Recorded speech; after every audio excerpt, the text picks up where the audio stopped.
that adrenaline. Got the Jace back there. Right before we kick the door in and it's time to go. Yeah. It's Easter. Christians, this is our Super Bowl. This is what everything is built upon. It was what happened 2,000 years ago today. And so, I want to look at what is the big deal? Why does it matter if that stone rolled back and that tomb sits empty?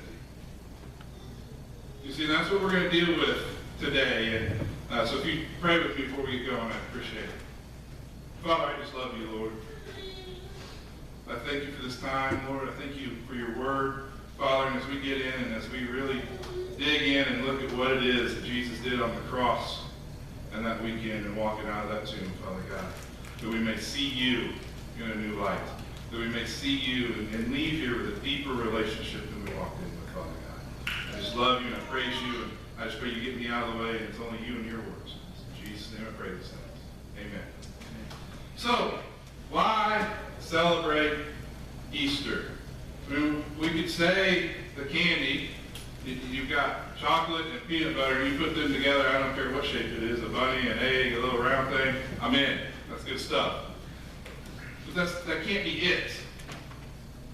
You see, we need to find why it matters that tomb is empty.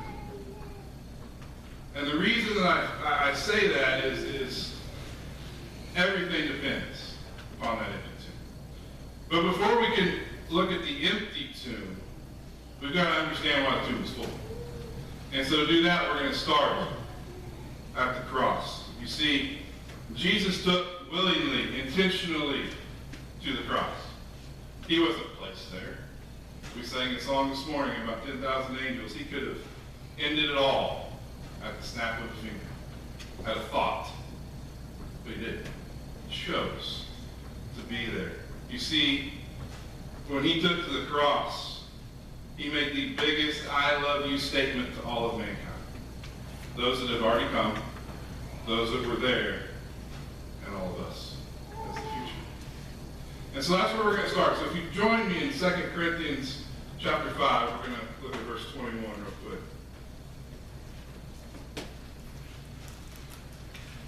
And there's some Bibles in the pews. If you have an app on your phone, feel free. Just get into the word I'll be reading from the King James. 2 Corinthians chapter 5 and verse 21.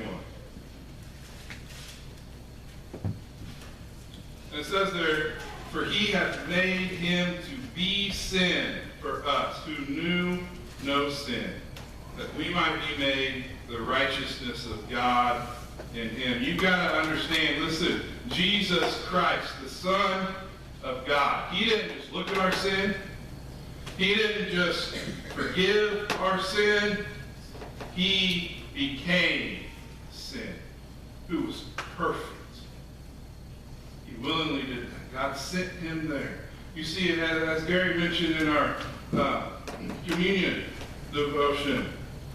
Sin requires blood. It requires a price. There must be a sacrifice to redeem the sinner. And you see, Jesus knew the way to defeat sin was to become that sin. He became that perfect sacrifice. You see, there's nothing that we could do about that. The price was too high. The price was too high. He became sin so that he could destroy the power that sin has over us. How much he loves us. That's what Friday meant. And because he chose to become sin, there's some things we've got to understand.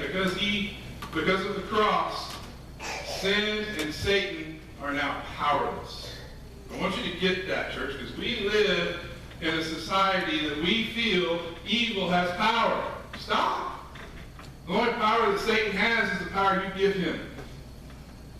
God said so when he took to the cross. It's over. It's done. The battle's been waged and it's been won. Sin has no power over your life except for what you give it. You see, it took the perfect sacrifice, something we couldn't have, something we can't be. We're not going to be perfect until we get there. We're not. We couldn't pay that price. We couldn't raise the perfect animal. We couldn't do anything on our own, and Jesus understood this. He knew this, and he willingly said, I'll do it. I'll do it. I was reading this morning, and reading in the garden when he's praying. And he says, Father, take the cup, but not my will, yours. He said, listen, this may not be the most pleasant thing I've ever done. I'm not sure I want to go there, but I want to be in your will. Sometimes in life, that's where we need to be. It's not easy. It's hard. I hear encounter, I'm scooting in my head. It's simple, but it's hard to want to be in God's will. But Jesus understood that. He understood that it was his blood that could cover us. It was only him who could redeem us. You see, when we accept him, when we accept Jesus and his blood, we become sons and daughters of God. That is what the cross did. And so let's get to some real life things of what the cross did. So what does the cross mean to us today? The cross means to us today that we have power over addiction. You see, addiction is a tool of the enemy. It's what Satan uses to keep us from growing and becoming mature in Christ. It doesn't matter if it's a drug, it doesn't matter if it's alcohol, it doesn't matter if it's pornography, it doesn't matter if it's money, whatever that addiction is, whatever is taking the place of God, Satan uses that because he knows addiction is sin. Addiction is sin. Nothing more, nothing less. See, Jesus took that sin and he died to pay for that sin, so therefore he took the power of that sin. Yes, there are things, especially when you talk about addiction to substances, that change. He made you. Why can't he not fix that? We got to give him the power to do so. The power is already there. We just allow addiction to have power because we continue to give it to him. Stop. What about pain? Right? The cross gave us power over pain. You see, it was no coincidence that it was the Romans who carried out this crucifixion and this execution. No coincidence. You see, they were experts at inflicting the absolute most pain humanly possible without killing you. They knew exactly what they were doing.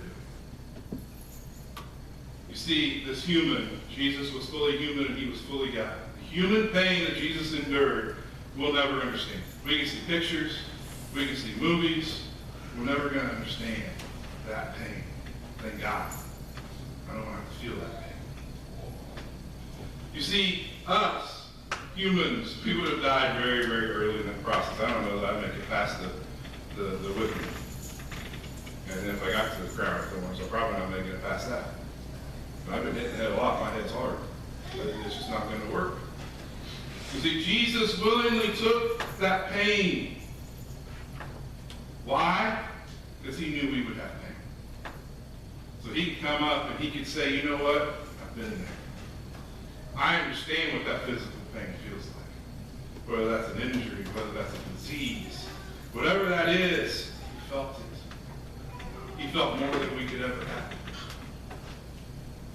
And he willingly did that so that he could walk every step with us and comfort us. You see, there's no physical pain that we can experience that Jesus hasn't already been there and done that. He has control of your pain. He can help you endure. He will not always eliminate it. The Bible doesn't say pain-free. Right? The Bible's not one of these new wonder drugs. It promises all this stuff. It says you will have trouble. You will have trials. You will have tribulations. You will have pain. But I've already had it, and I'll walk with you.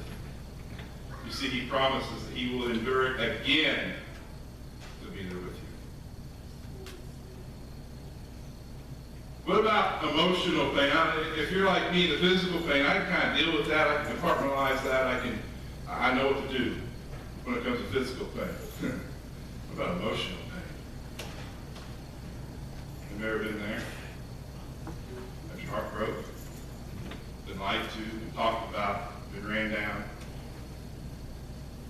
Jesus was perfect. Jesus was innocent. He was rejected by the very people he came to save. I was reading this morning, and we talked about in high school Sunday school class this morning about how we're reading when he's taken to the high priest, and then they go through this and they get the blasphemy, and then at the end they're hitting him and they're spitting on him and they're doing all this stuff. That's the leaders of the church, the people that should be on his side. How many times do we do that within and without the church? You see, Jesus has taken our emotional pain. Our emotional pain does not have to define us. When Jesus became sin, God looked away because God cannot stand sin. I've said this before, and I think the garden and the prayer was that moment. I think he understood the physical, and it was no good. And I'm sure he was not looking forward to that, but I think that moment, when he cried out, Father, Father, why have you forsaken me? When he was sin, and God had to look away. I think that was the moment he was praying about. Father, help me through that moment. And he willingly took that for us. What about Peter? Jesus knows personal emotional pain. Peter, one of his closest allies, right? He has the disciples, but within the disciples, he has that inner circle, and that's Peter. Tells him, hey, before the rooster crows, you're going to deny me 3 times. And he knew that, and he willingly went there. And so the arrest comes, and everybody scatters. The disciples leave him, and Peter goes about his way. First time, right? Hey, aren't you with that Jesus guy? No, I'm good. You got me mistaken with somebody else. It's not me. Right? And then here's what happens in our own lives when we give sin power. Then they come back and they say, no, you're with Jesus. And he said, no, I take an oath. I don't know who he is. He just stepped up his game. Right? First one just kind of blew it off, shrugged it off, opened it, goes under the rug, goes away. Second one, he takes an oath and denies. I do not know the man. That's what King James says. And so then the third group approaches him. And they say, man, you talk different. You got to be one of them from Jesus. So what does Peter do? He starts cursing and swearing. Changes his behavior to prove that he's not one. Jesus knows everything. When Jesus told Peter that, he knew how that was going to play out. What about us?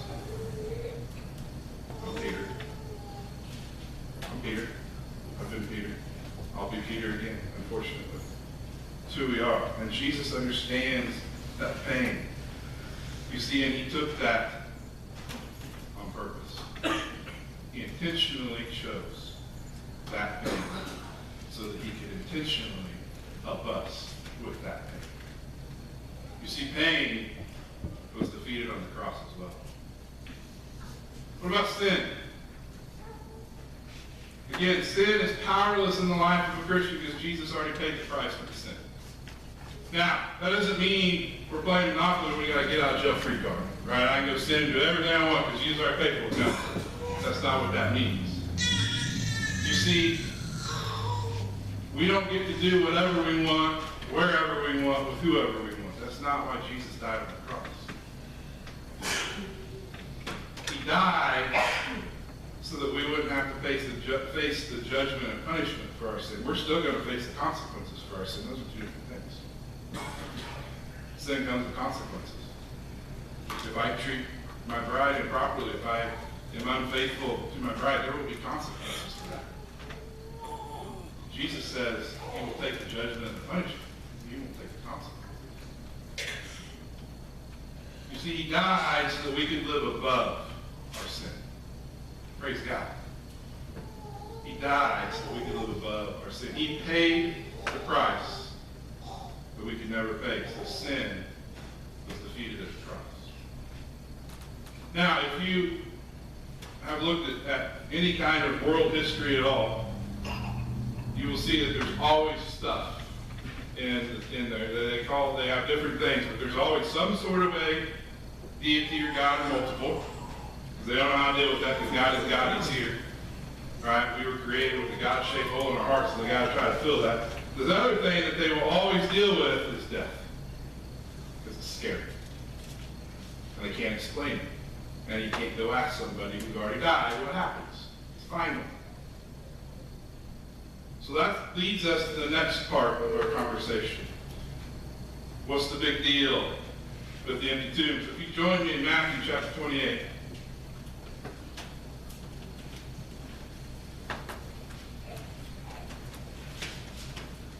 We're in verses 1 through 7 when we get there. Brings us to today. Matthew 28. Starting in verse 1. In the end of the Sabbath, as it began to dawn toward the first day of the week, came Mary Magdalene and the other Mary to see the sepulchre of the cave, and behold, there was a great earthquake. For the angel of the Lord descended from heaven. Now stop right there. There was an earthquake because the angel of the Lord showed up.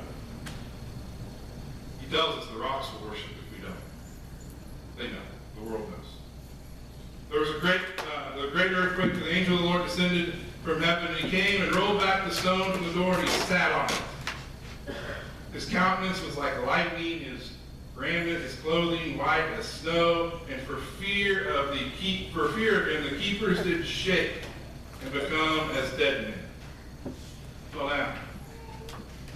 Verse 5, and the angel answered and said unto the women, Fear not ye, for I know that you seek Jesus, which was crucified. Here is the crux of our belief. He is not here, for he is risen as he said. Come see the place where the Lord lay, and go quickly and tell his disciples that he is risen from the dead, and behold, he goeth before you into Galilee. There ye shall see him. Lo, I have told you. You see, the Bible hinges upon this empty tomb. That's why it's a big deal. The entire Old Testament pointed to Jesus, and the entire New Testament is Jesus. If Jesus would have just been born and lived and died, he is no different than any other human, and we're wasting our time. But you see, there's an empty tomb. And because there's an empty tomb, death is defeated. Jesus raised people from the dead when he was alive and when he was doing his ministry before the cross. They all died again. You see, Jesus is the very first, the firstborn of the dead. He will never taste death again. He's risen. He's alive today. All right. High school guys, I'm going to give them the same thing. You guys are quiet. Listen, your Savior lives. He is in this world. He is in you, and you don't have to face the stuff on your own. I don't know about you, but that deserves an amen. Somebody give me one. There we go. Let's praise Jesus. That's why we're here. You see, everybody else that died, was risen again, died again. And that guarantees us that we will be with him. Because he rose and he didn't go back. His tomb's empty. You see, the empty tomb frees us from several things. The first thing that the empty tomb frees us to do is to live for Jesus. We are free to live for Christ because his tomb is empty. Why? Because we have no fear. What can touch us? Sin can't touch us. Satan is powerless against us, and we just have a Savior who defeated death. What can touch us? We have nothing to fear. You see, fear is powerless because the tomb is empty. If that tomb stayed full, we better fear. Because they won. But fear didn't win. Satan lost. You see, the tomb is empty, and that gives us the ability to live sold out for Jesus Christ. They can say things about me. They can put me in jail. They can beat me up. They can kill me. But they can't touch my salvation, so therefore I have no fear. Because I know what's waiting on the other side. And not only do I know what's waiting on the other side,